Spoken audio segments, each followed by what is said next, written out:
The police officer's flashlight swept across our front porch while my mother stood frozen in the driveway, her designer luggage still in her hands. Her face went white. Her mouth opened, but no sound came out. Behind her, the taxi driver awkwardly asked if she still needed help with her bags. She didn't answer.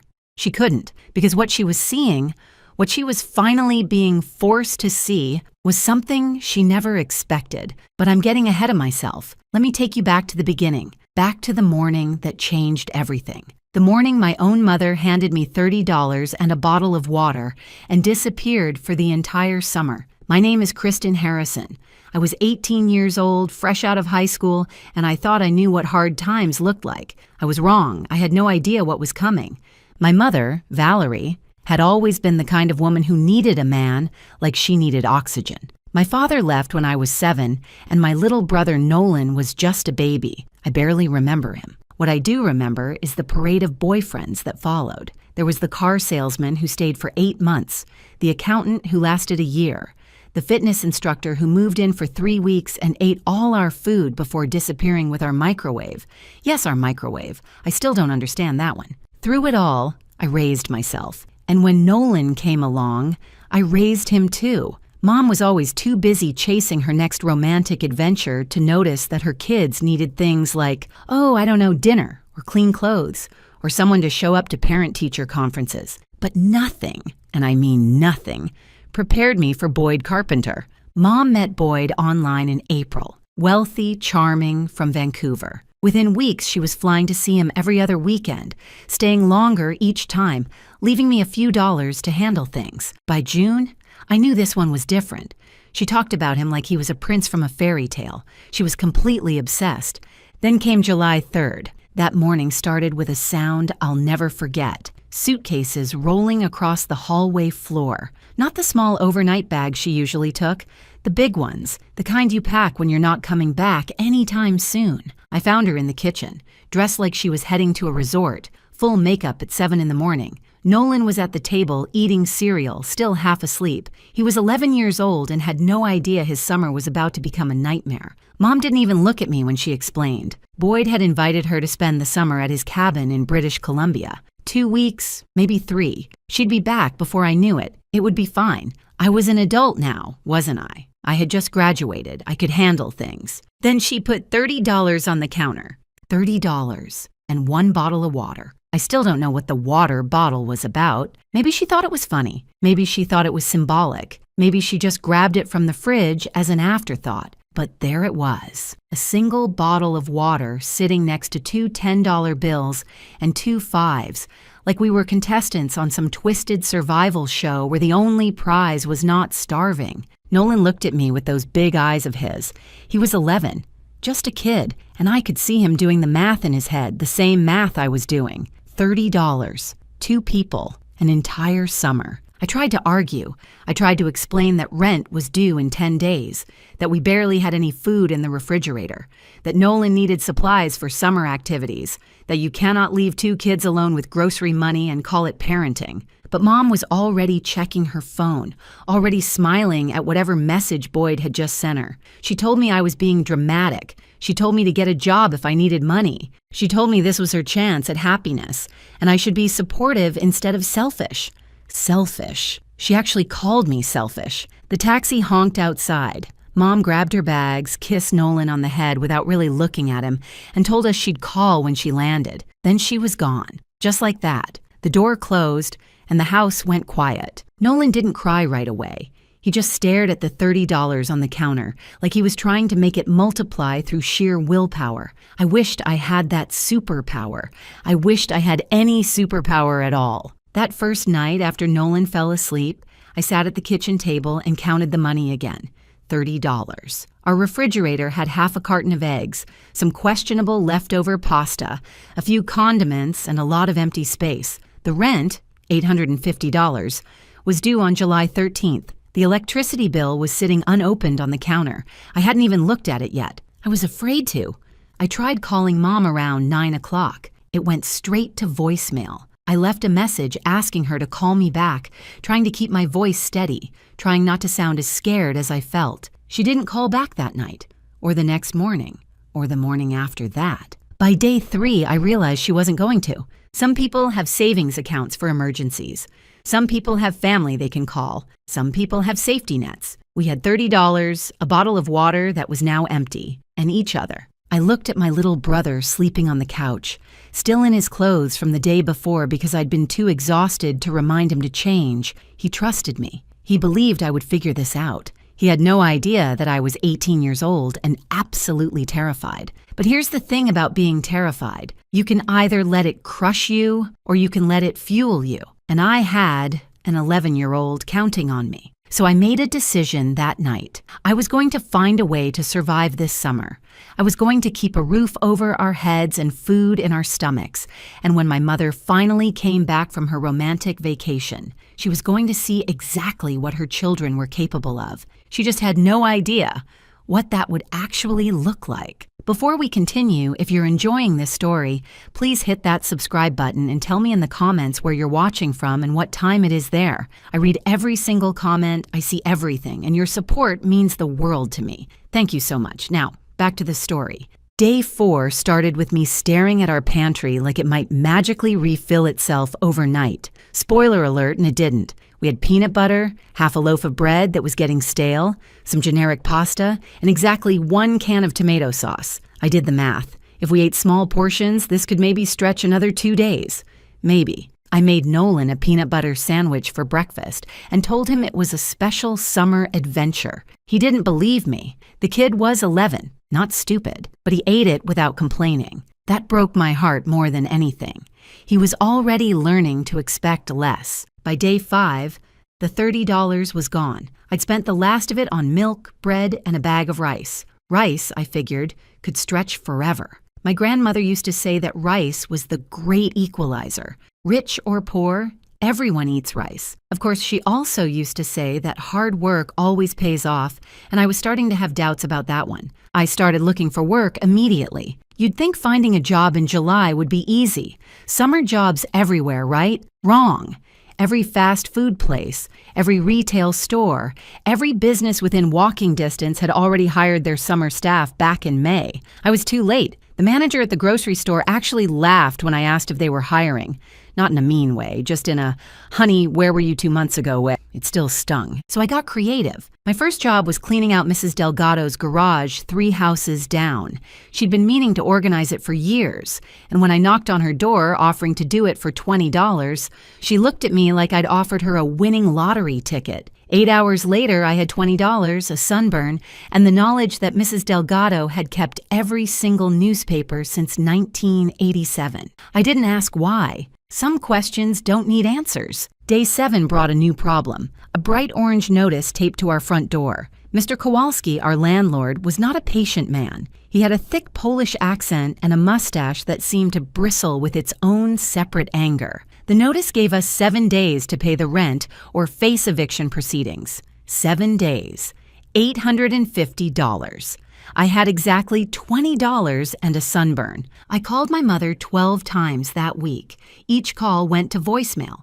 By the 8th call, the voicemail was full. By the 10th call, I realized I'd been blocked. My own mother had blocked my number while I was trying to tell her that her children might end up homeless. I tried not to think about what that meant. I had work to do. The car wash on Henderson Avenue was hiring day laborers. No experience necessary. Cash at the end of each shift. I showed up at 6 in the morning and didn't leave until 7 at night. The pay was $65 for the week, and I earned every penny. I learned things about the inside of strangers' cars that I never wanted to know. There was a French fry in one minivan that I'm pretty sure was old enough to vote. Another car had so many dog hairs that I sneezed for 3 hours straight. But I kept showing up, kept scrubbing, kept smiling at customers who looked right through me. Meanwhile, Nolan was supposed to start summer camp that week. The deposit was $40. Money we obviously didn't have. He told me it was fine, that he didn't really want to go anyway. But I heard him crying in his room that night. One of the kids from the neighborhood had made fun of him for wearing the same shorts 3 days in a row, called him poor, called him dirty. My little brother, who had done nothing wrong, who was just trying to survive the same impossible situation I was. I wanted to find that kid and give him a piece of my mind. Instead, I went into my closet and pulled out my prom dress. It was pale blue, floor length, the nicest thing I'd ever owned. I'd saved for 6 months to buy it. I'd felt like a princess wearing it. The consignment shop gave me $35 for it. I told myself it was just a dress. I told myself it didn't matter. But walking out of that shop, I felt like I'd sold a piece of myself, a piece of the girl I used to be before this summer turned me into someone harder. Day 9 brought another piece of mail, a warning from the electric company. Payment overdue. Service interruption in 14 days. I added it to the pile of things I couldn't afford to think about. By day 10, our refrigerator held nothing but condiments, ketchup, mustard, a jar of pickles, and something in a container that I was too scared to open. Nolan made a joke about having a condiment feast, and I laughed even though I wanted to cry. That kid had more resilience than anyone I knew. He definitely didn't get it from our mother. That night, I sat in the shower with the water running and cried until I had nothing left. I couldn't let Nolan see me break down. I was supposed to be the strong one. I was supposed to have answers. But I was 18 years old, exhausted, broke, and completely alone. Mr. Kowalski came by again, his mustache twitching with every word. 3 days left, he said. 3 days to pay or start packing. He wasn't cruel about it. I could tell he felt bad. But business was business. He had his own bills to pay. Mrs. Pritchard from next door watched the whole conversation from her porch, not even pretending to mind her own business. That woman knew everyone's secrets and shared them freely. By the next morning, half the neighborhood would know that the Harrison kids were about to be evicted. The thought made me sick. I walked to clear my head that night, just wandering the streets with no destination in mind. That's when I passed Martinelli's Italian restaurant, right as they were closing up. A busboy was hauling trash bags to the dumpster out back, and something made me stop and watch. The bags weren't filled with garbage. They were filled with food. Bread, pasta, vegetables, containers of sauce, all perfectly good, all being thrown away because the restaurant couldn't sell day-old items. I stood there watching bag after bag go into that dumpster, and something shifted inside me. Not hope, not yet, but the beginning of an idea. And that idea was about to change everything. I approached the busboy before I could talk myself out of it. He was young, maybe my age, with tired eyes and marinara sauce stains on his apron. I asked him straight out, "Was that food still good?" He shrugged and said, "Yeah, most of it was fine. They just couldn't serve it tomorrow.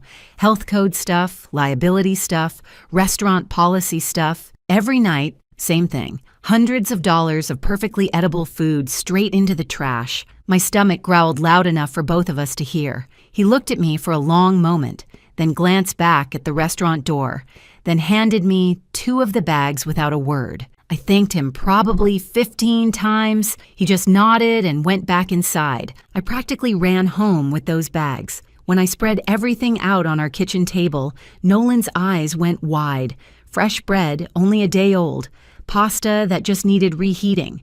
Vegetables that had a few soft spots but were perfectly fine. Containers of soup and sauce. It was more food than we'd seen in days. Nolan ate until his stomach hurt. I had to tell him to slow down, afraid he'd make himself sick. That night, for the first time in over a week, we went to bed with full bellies. But here's the thing. One meal doesn't solve anything. I knew those bags would last us a few days at most, and then we'd be right back where we started. So my brain started working on something bigger.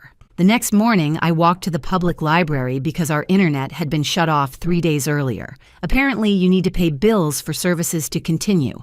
Revolutionary concept.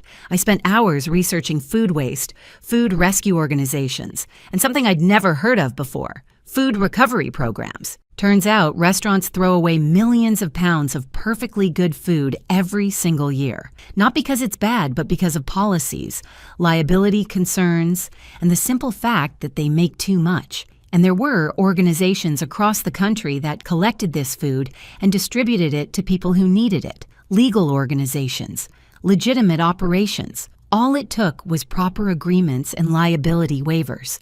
I spent so much time on Google that week that the algorithm probably thought I was either starting a restaurant or enrolling in culinary school. It kept suggesting chef hats and cooking classes. If only it knew I was just trying to figure out how not to starve. I printed out everything I could find. Sample liability waivers, food safety guidelines, information about similar programs in other cities. My stack of papers was thick and messy, but it felt like possibility. The problem was, I was an 18-year-old nobody.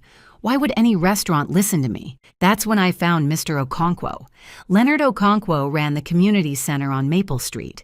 He was a retired high school teacher, 72 years old, with a voice like warm coffee and a handshake that could crush walnuts. Everyone in the neighborhood knew him. More importantly, everyone trusted him. I walked into his community center on day 12 with my stack of printed papers and a speech I'd rehearsed 17 times in the mirror. I told him everything about my mother leaving, about the $30, about the food I'd seen being thrown away, about my idea to collect it and share it with people who needed it. He listened without interrupting. When I finished, he leaned back in his chair and studied me for what felt like forever. Then he smiled. He told me I had a good heart but a messy plan.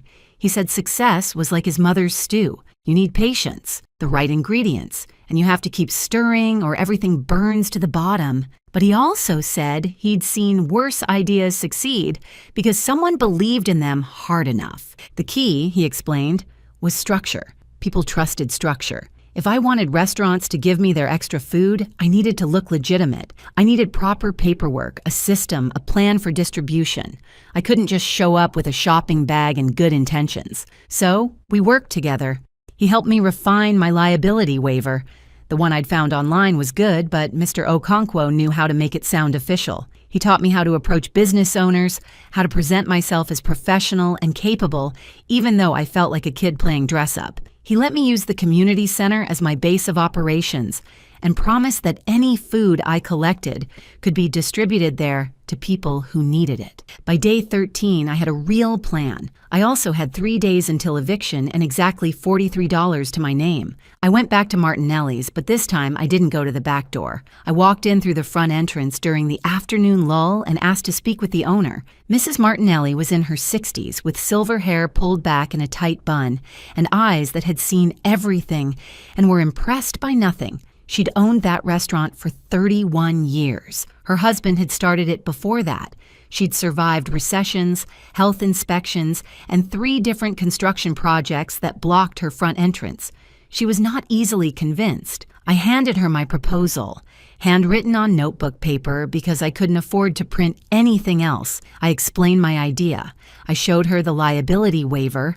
I told her about the community center, about Mr. Okonkwo, about the families in our neighborhood who could use the food her restaurant was throwing away every single night. She looked at my proposal for a long time. Then she looked at me. She asked how old I was. I said 18. She asked where my parents were. I hesitated, then told the truth. My mother had left me with $30 2 weeks ago and hadn't come back. I was trying to keep myself and my little brother alive. Something shifted in Mrs. Martinelli's face. Not pity exactly. She didn't seem like the pitying type. More like recognition, like she remembered being young and desperate and doing whatever it took. She agreed. 1 week trial. If it went well, we could continue. If there was a single complaint, a single problem, we were done. I thanked her so many times she actually told me to stop and go home before I thanked the words right out of myself. I practically floated out of that restaurant. That same afternoon, Mr. Kowalski showed up for what I expected to be our eviction notice. Instead, he stood on our porch and studied me like I was a puzzle he couldn't figure out. He'd heard about what I was doing. Mrs. Pritchard's gossip machine was actually useful for once. He'd heard I was trying to help people. His mustache did that twitching thing it always did. Then he told me he'd give us 30 more days. Not out of charity. He was quick to clarify, but because he respected hard workers. His parents came to this country with nothing and built a life through hard work. He recognized that spirit. 30 more days. It wasn't a solution, but it was time. And time was everything. That night, Nolan asked me if things were going to be okay. I looked at my little brother, who had been so brave through everything, who had never once blamed me or complained even when things were at their worst.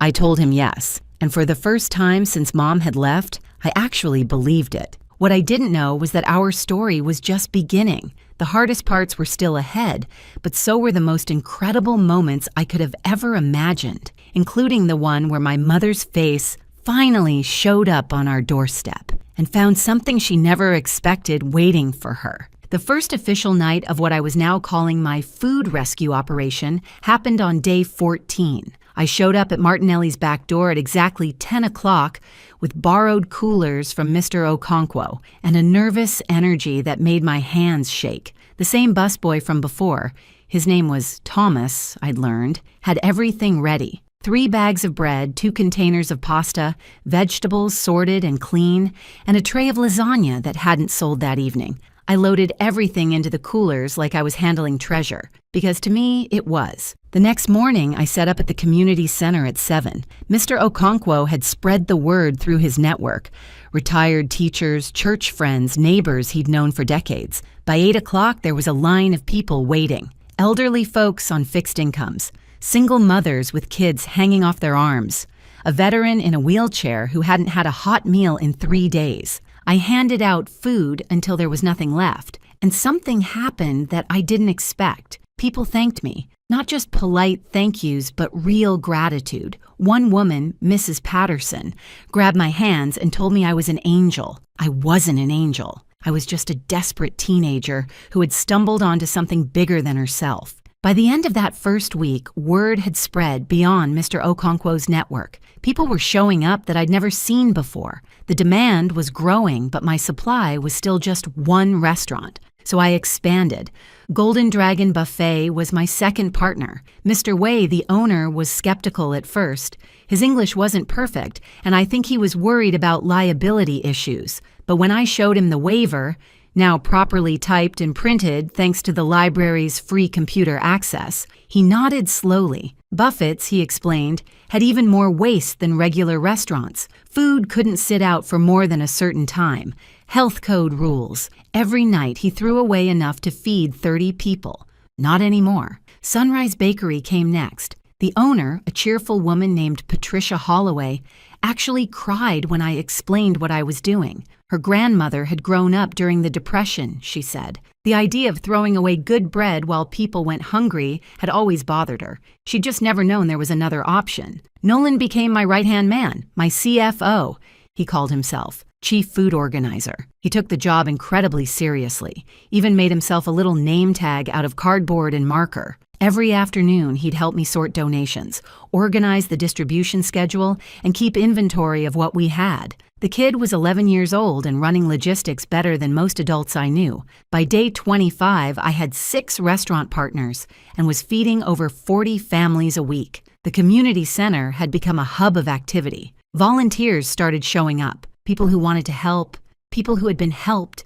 and wanted to give back. Mr. Okonkwo coordinated everything with the calm efficiency of a man who had spent 30 years managing teenagers. Even Mrs. Pritchard stopped gossiping and started volunteering. I didn't fully trust her yet. Old habits die hard. But she showed up every morning to help sort bread, and she hadn't spread a single rumor in days. People can surprise you sometimes. Then came day 30. I was in the middle of organizing a delivery when my phone buzzed with a text from an unknown number, except it wasn't unknown. It was my mother's new Canadian phone.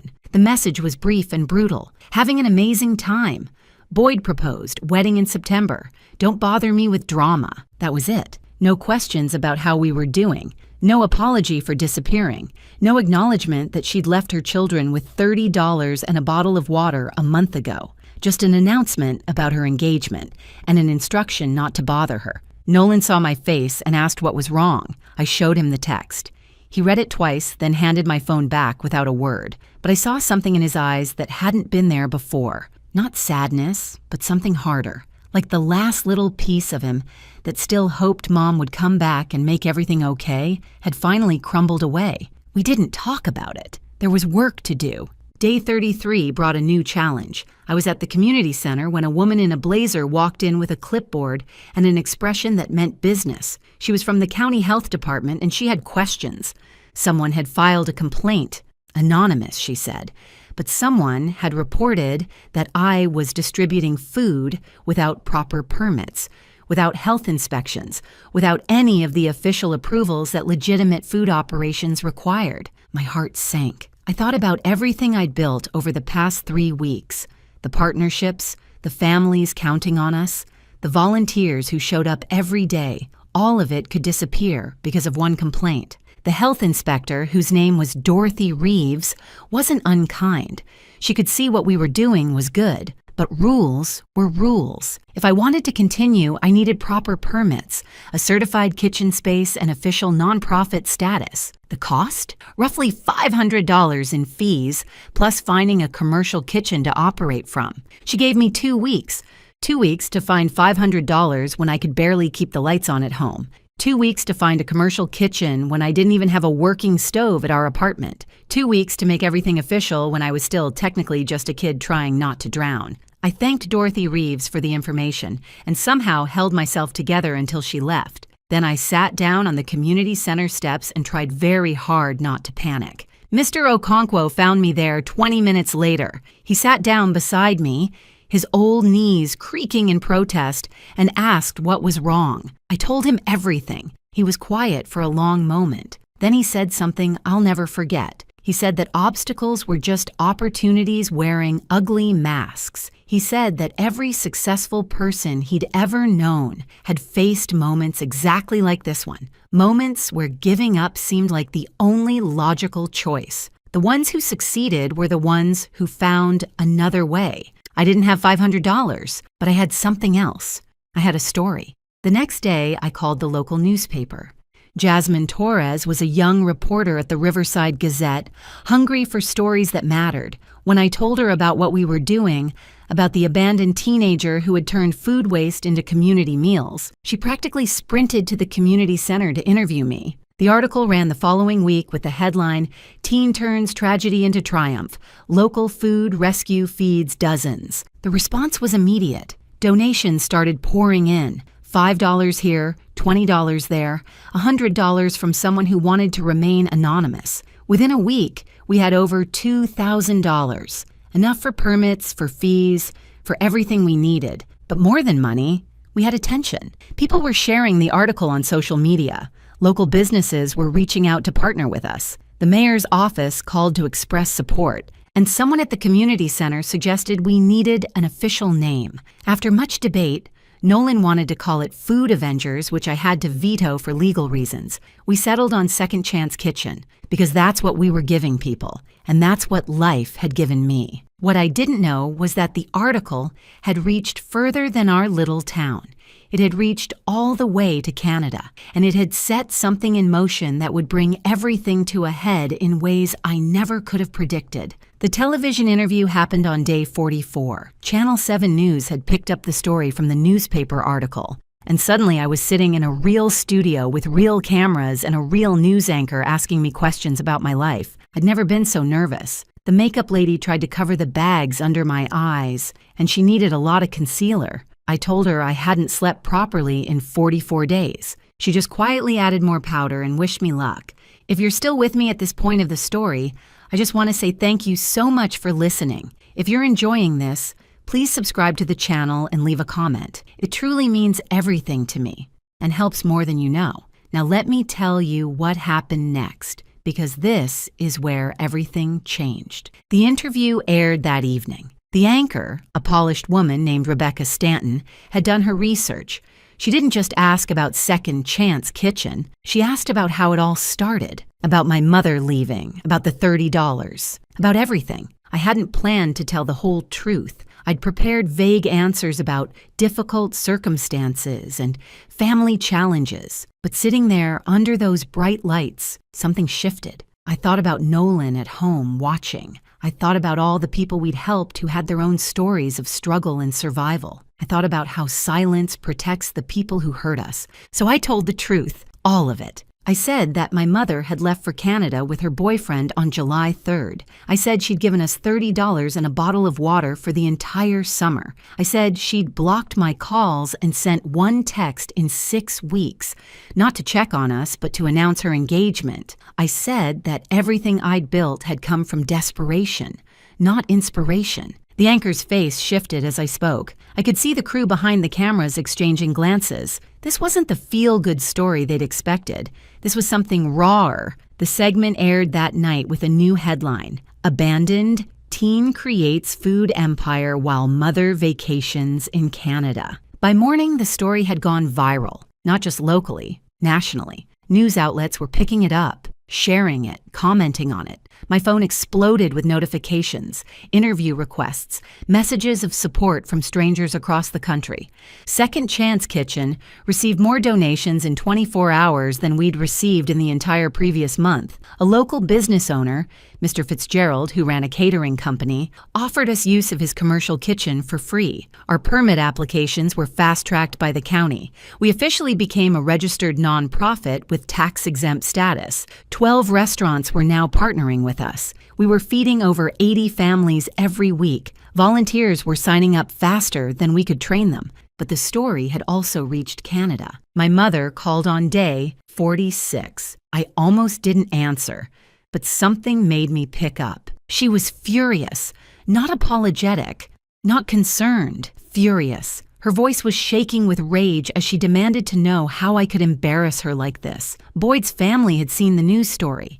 His business partners had seen it. Everyone was asking questions about what kind of woman abandons her children. I listened to her rant for almost 5 minutes without saying a word. When she finally paused for breath, I said one thing. "You left us with $30 for nearly 2 months." She sputtered something about me being dramatic, about exaggerating, about not understanding adult relationships. Then she announced she was coming home immediately to fix this mess and set the record straight. She hung up before I could respond. I should have felt scared. Instead, I felt something closer to peace. Let her come. Let her see what we'd built. Let her face the truth she'd been running from. What I didn't know, what I couldn't have known, was that the news story had caught the attention of more than just my mother. Mrs. Pritchard, my gossipy neighbor who had become an unlikely volunteer, had been carrying a secret for weeks. Back when she was still just the neighborhood busybody, she'd been the one who filed the anonymous complaint with the health department.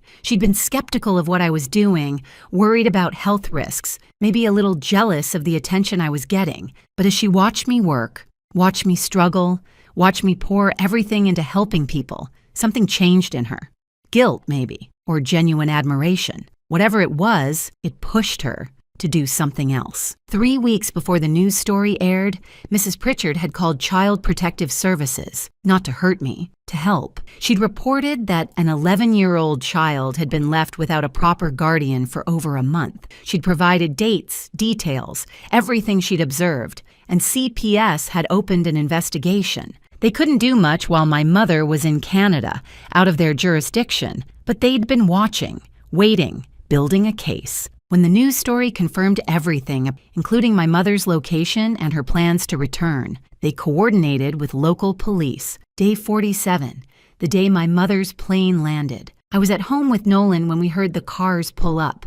Multiple cars. I looked out the window and saw 2 police cruisers and an unmarked sedan parked in front of our house. My first thought was that something had gone wrong with Second Chance Kitchen. A permit issue, a complaint, something I'd overlooked. I told Nolan to stay inside and walked out to meet them. The officer in charge, a tall man with kind eyes named Sergeant Morrison, asked if I was Kristen Harrison. I said yes. He asked if my mother was expected home today. I said yes, she should be arriving any minute. Then he explained why they were there. Child abandonment, neglect of a minor, failure to provide adequate care for a dependent. These were serious charges, he said, and they needed to speak with my mother as soon as she arrived. I stood on my front porch and processed this information. My mother was about to be questioned by police for what she'd done to us, not because I'd reported her, I hadn't, but because someone else had seen the truth and refused to stay silent. 20 minutes later, a taxi pulled up to the curb.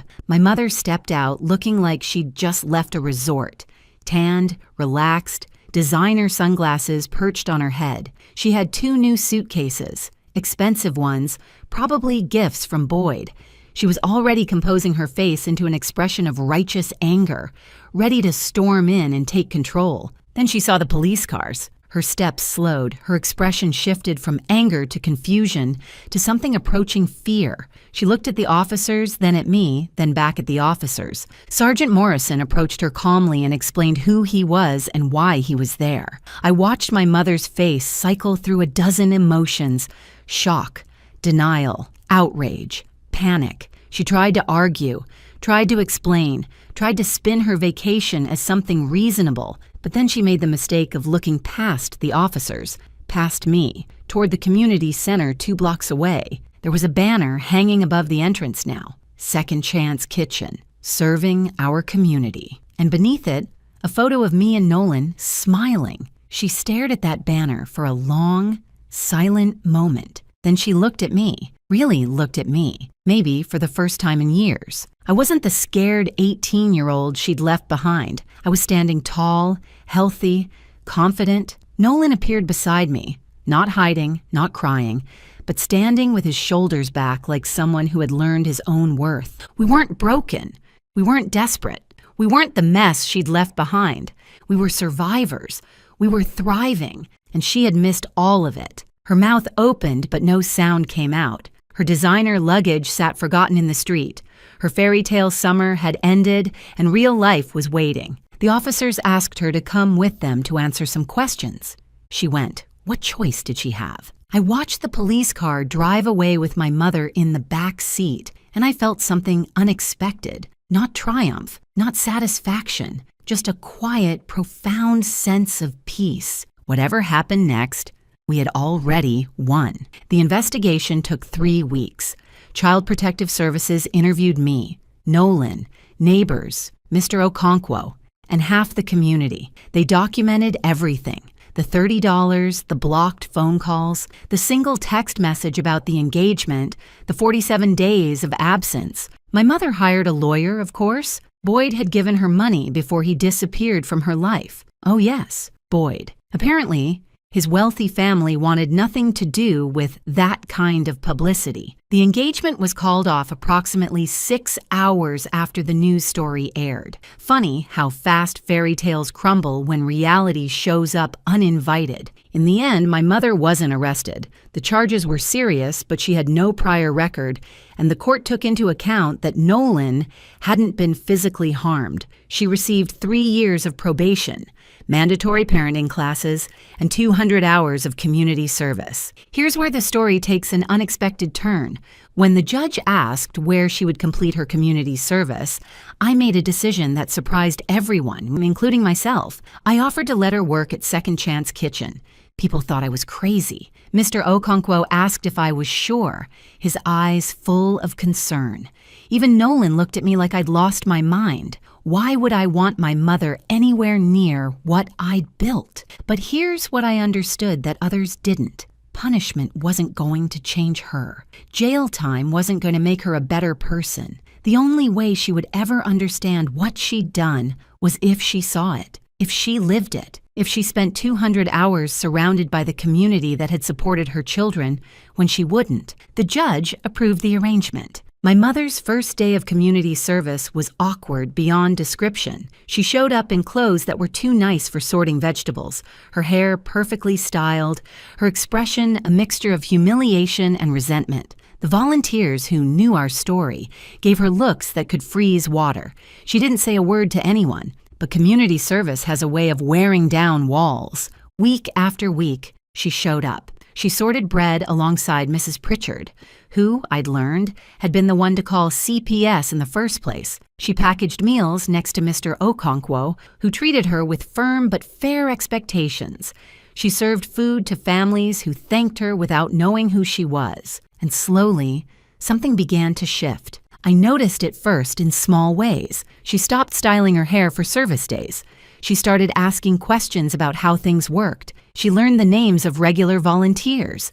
She began arriving early instead of exactly on time. Week 6, she broke down crying during a shift. We were in the back room, just the two of us, boxing up meals for delivery. Out of nowhere, she started sobbing. Ugly, messy sobs that she tried to hide behind her hands. When she finally caught her breath, she looked at me with red eyes and said something I'd waited my whole life to hear. I'm sorry. Not I'm sorry, but not I'm sorry you felt that way. Just those 2 words, raw and undefended. She said she'd spent her whole life looking for someone to take care of her. After my father left, she'd been so desperate to find that security again that she'd forgotten she was supposed to be the one providing it. She said she'd convinced herself we were fine, that I was mature enough to handle things, that her happiness mattered too. She said she'd been selfish and wrong and she didn't expect me to forgive her. I didn't forgive her. Not that day. Forgiveness isn't a switch you flip. It's a door you open slowly, checking for traps along the way. But I told her the door wasn't locked. That was 6 months ago. Today, Second Chance Kitchen operates out of a real commercial kitchen donated by Mr. Fitzgerald, whose catering business became our biggest supporter. We partner with 23 restaurants across the city. We serve over 200 families every week. We have a staff of 4 paid employees and over 40 regular volunteers. I received a full scholarship to State University for social entrepreneurship. Classes start next fall. Nolan is thriving in school. He wrote an essay about our summer that won a county-wide writing competition. The kid has a future in storytelling, which makes sense. He lived a pretty incredible one. As for my mother, she completed her community service months ago. She still volunteers twice a week. She's not perfect. We're not the kind of family you see in commercials, laughing over breakfast and hugging at every opportunity. Some wounds take longer to heal than others. But she's trying, really trying. She started therapy.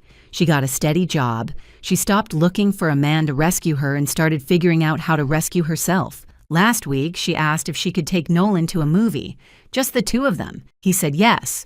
Progress comes in small steps. I still have that empty water bottle, by the way, the one she left us with on July 3rd. I keep it on my desk where I can see it every day, not out of bitterness. I'm past that now. I keep it as a reminder that sometimes the people who should lift you up are the ones who leave you down. A reminder that rock bottom isn't the end of the story. It's just the foundation you build on.